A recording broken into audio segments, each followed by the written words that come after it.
কোরআন শরীফে আছে আল্লাহ তাআলা ইবলিসকে বলছে, ওরে বন্ধু ইবলিসকে বলছে একটা সেজদা না করার কারণে, ওয়া ইন্না আলাইকা লানাতা ইলা ইয়াউমিদ্দিন। আল্লাহ বলছে ইবলিস তুই একটা সেজদা করিলি না, তোর রূপে আমি আল্লাহর লানত ইলা ইয়াউমিদ্দিন, কিয়ামত দিবস পর্যন্ত তোর রূপে আমি আল্লাহর লানত করব।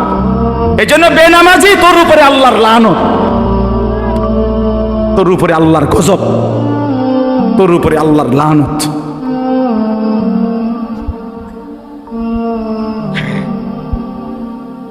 আল্লাহ তাআলা কোরআনে বলছে ইবলিস সেজদা দিলি না, অহংকার করিলি, তুই কি জানো না আমি আল্লাহর সামনে অহংকার করা সাজে না?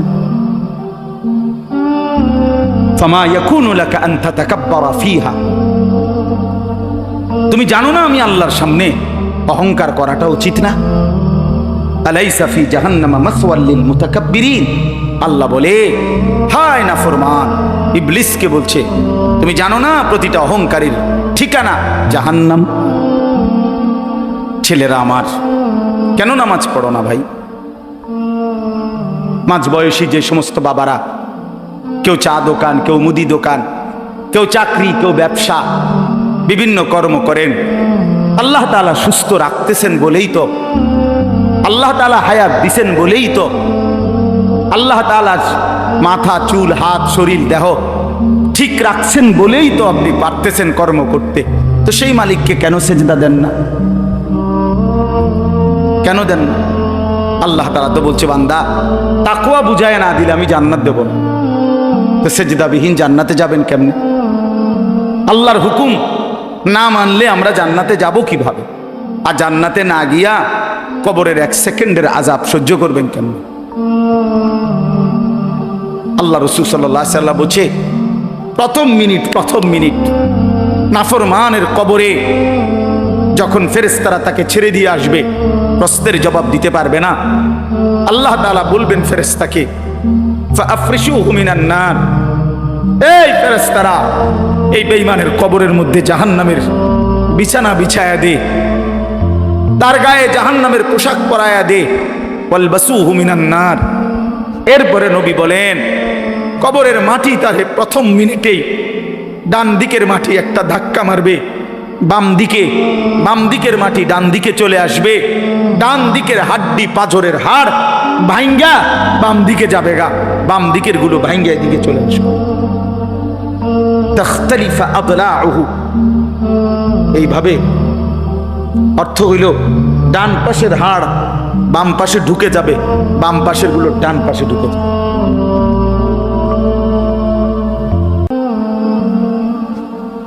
ছেলেরা আমার, কি রঙ্গে ফুর্তি করো বুঝি না ভাইয়া, কেন নামাজ পড়ো না তাও বুঝি না, কেন আল্লাহরে চিনলা না? কার দুনিয়া ভোগ করতেছ? কার দেহ, কার হাত, কার পাও, কার চোখ, কার নাক, কার ব্রেন ভোগ করছো ভাইয়া আমার? কেন নামাজ পড়ো না? যে নামাজ পড়ে না সে তো মানুষ না, যার কপালে সেজদা নাই সে তো জানোয়ার। আল্লাহর কথা, এই যে কোরআন সুন্নাহর ইলমের জন্য আদব জরুরি, এটা একটা গুরুত্বপূর্ণ বিষয়। আমাদের এই কোরআন সুন্নাহর জ্ঞান আর এমনে জেনারেল জ্ঞান এক কথা না। স্বাভাবিক যে আমরা জেনারেল শিক্ষা যেগুলো বাংলা, অঙ্ক, ইংরেজি পড়ি, আমরাও পড়ছি, সেইটার হুকুম আর এটার হুকুম এক না, মানও এক না। খালেকের কথা আর মাখলুকের কথা এক হইতে পারে না। আল্লাহর সাথে বান্দার কোনো তুলনা হয়? তো আল্লাহর কথার সাথে বান্দার কথার তুলনা হবে কিভাবে? কি তুলনা হবে বলেন? তো এই জন্য হাদিসের মধ্যে আছে, ভাই কথা বলো না ভাই, চেষ্টা করে দেখো যে দূর জায়গা করে দাও। তো রাসূলুল্লাহ সাল্লাল্লাহু আলাইহি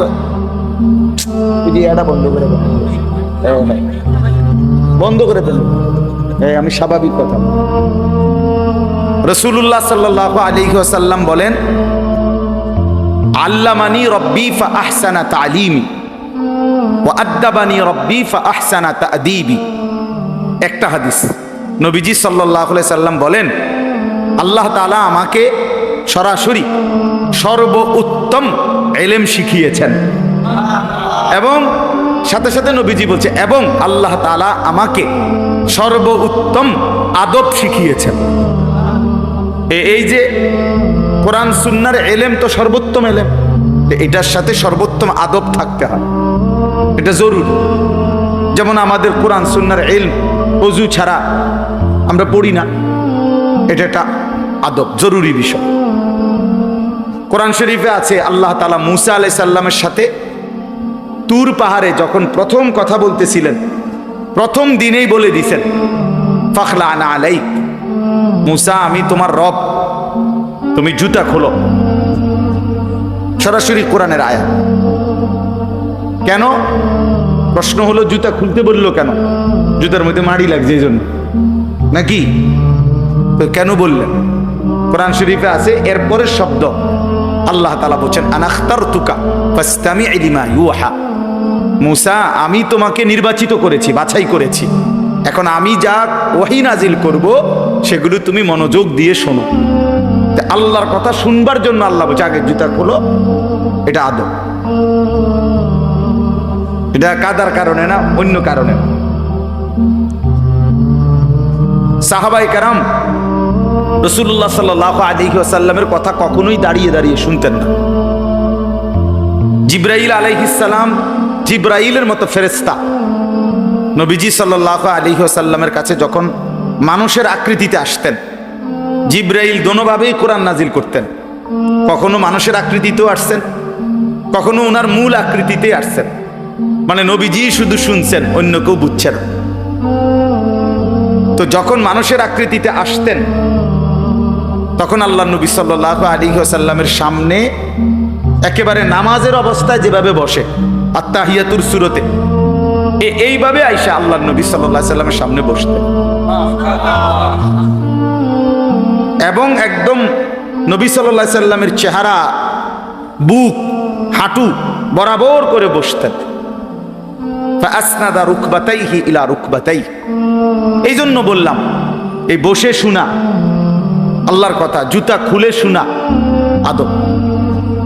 এখন দাঁড়িয়ে দাঁড়িয়ে যারা শুনে মনে করেন তাদের দুইটাই লঙ্ঘন, একে তো পায়ে জুতা পরা, নাহলে হে দাঁড়াইছে কেমনে, ঠিক না? দ্বিতীয়ত হইল বসে পড়ার সুযোগ হইল না। তাহলে কেন আমি আল্লাহর কথা শুনতে গিয়ে আমি যদি এতটুকু কথাই না শুনলাম, তো পরবর্তী কথার উপরে আমার কি ফায়দা আসবে? মনে করেন একজন হুজুর, আমি বললাম যে আপনারা বসে শোনেন, উনি এটা পাত্তা দিল না, তো আপনি যে সামনের কথার কি পাত্তা দিবেন এটা আপনি ডকেই বুঝা গেছে, বুঝছেন না কথা? আপনি যে কি ডকের মানুষ এইটা তো বুঝাই গেছে। এই জন্য দয়া করে আবারও বলতেছি, যারা দাঁড়াইছেন ছেলেরা ভাই, আবারও বললাম, অনুরোধ করলাম, এরপরে তেরামি করলে তো করলেই হুজুর আপনার মতো কত বেড়াইতের কথাই তো আমি শুনি না, ঠিক আছে, এতে কোনো আপত্তি নাই, কিন্তু আমি আমার শেষ অনুরোধ করলাম, ঠিক আছে না ভাই? 2 নাম্বার কথা হলো না, জোরে আওয়াজ করেন না, এই ঠিক এটা জোরে বলি, এত জোরে বলা আবার সবাই হাসলেন, এটা তো মস্কারি করলেন, কথা বুঝছেন না? আমার ভাই, তামাশা করা ঠিক না। আমি, আপনি সবাই আমরা আল্লাহর কথা শুনবার জন্য বসছি, এটা আদব চাই, রসিকতা করার কোনো দরকার না, এটা কোনো আমরা মস্কারির মজলিস না। এই প্রতিটা আয়োজন ছোট হোক বড় হোক কষ্টের আয়োজন। একটা মাহফিলের ইন্তজাম করতে গিয়ে অনেক কষ্ট করতে হয়, এই পোস্টার, মাইক, হ্যান্ডবিল, প্যান্ডেল, ওলামায়ে কেরামকে দাওয়াত দেওয়া, যথোপযুক্তভাবে ওনাকে রিসিভ করা, এই অনেক কাজ আছে, অনেকগুলো কাজ। সেখান থেকে যদি কোনো ফায়দা না আসে, আমার আপনার জিন্দিগির কোনো অনুভূতি না জাগে, তো লাভ হলো কি? 10 জনে মাহফিল করছে, আমরাও একটা করে দেখাইলাম, তো দেখাইলে কারে দেখাইলাম? মানুষের দেখাইলাম, তো মানুষের দেখাইলে তো শিরিক, এই তো রিয়া, তো লাভ হলো কি? কথাটা বুঝছেন না? না দেখাই দিলাম, বেটা দেখ, এটা আমরাও পারি মা, তো কি হয়েছে? মানুষে দেখলো আর কি, বা মানুষে দেখলো যে অনেক মানুষ হয়েছে, তো এরপরে হাদিসের মধ্যে আছে, হাসরের ময়দানে আল্লাহ তাআলা বহু বান্দাকে এই রিয়া মানে লোক দেখানো আমলের কারণে বলবে, ইযহাবু ইলাল্লাযীনা কুনতুম তুরাউনা ফিদ দুনিয়া, দুনিয়াতে যাদেরকে দেখাবার জন্য করেছিলে এখন তারা হাসরের মাঠে আছে। হ্যাঁ, তুমি তাদের কাছে যাও, ফানদুরু হাল ইনদাকুম জাযাউন, গিয়ে দেখো তাদের কাছ থেকে কোনো বিনিময় পাও কিনা। তুমি যাদেরকে দেখাইবার জন্য করছিলা তারা আছে এখন হাসরের মাঠে, যাও ওদের কাছে গিয়ে তোমার কর্মের বিনিময় যাদেরকে দেখাইবার জন্য করছিলা ওদের থেকে নাও, আমার থেকে নিবা কেন? আমার জন্য তো করো না। বুঝছেন নি ফেসটা আমনে?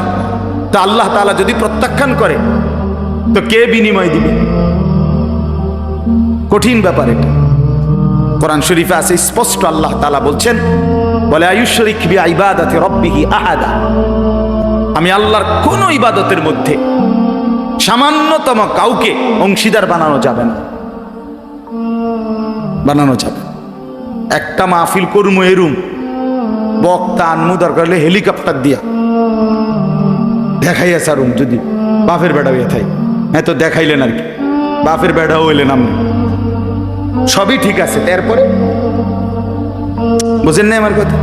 30 লাখ টাকা খরচ হইল, একবার দেশ চুক্তি, মানুষ লাড়া খাইলো, সারা বিশ্ব দেখলো জানলো, তো এরপরে কি? এই মানুষ, এই সমস্ত 800 কোটি মানুষের কাছে কোনো বিনিময় আছে? তো তাইলে তাদের তো কোনো যোগ্যতা নাই, তারা তো আমার এই কর্মের কোনো প্রতিদান দিতে পারবে না, তো আমি তাদেরকে দেখাইয়া লাভ হইল কি? এটা বুঝার ব্যাপার। এই জন্য আমার ভাই, আমি জানি ছেলেরা কষ্ট করছে, আমাদের প্রিয় ভাই নাহিদ, আমি মূলত ওই ভাইয়ের অনুরোধে এই ডেট দিছি। তো বাস্তবতা হলো, আপনাদের কাছে এটা বুঝাইতে চাই সব সময়, নওজোয়ান ছেলেদের কাছেও আমার অনুরোধ, ভাই নেক কাজ, এই যে একটা মাহফিলের ইন্তজাম করা, কোরআন সুন্নাহর ইন্তজাম করা, কথা শুনবার, এটা কিন্তু একটা আমল। কি বলেন? এটা একটা নেক আমল না? এটা আল্লাহর জন্য হওয়া আছে। আমি বলবো আল্লাহর জন্য, আপনি শুনবেন আল্লাহর জন্য, আয়োজনকারী আয়োজন করবে আল্লাহর জন্য। আর প্রত্যেকেই মনোযোগ দিলে, আন্তরিকতা নিয়ে শুনলে বরকত হবে। ও বাবা, তোমরা এনে বুট খাইও না, বাপ পেট খাইও না বেকুবের মতো, হাইসো না, হাইসো না, বন্ধ করো বাবা, পরে খাইও, পকেটে নাও এটা।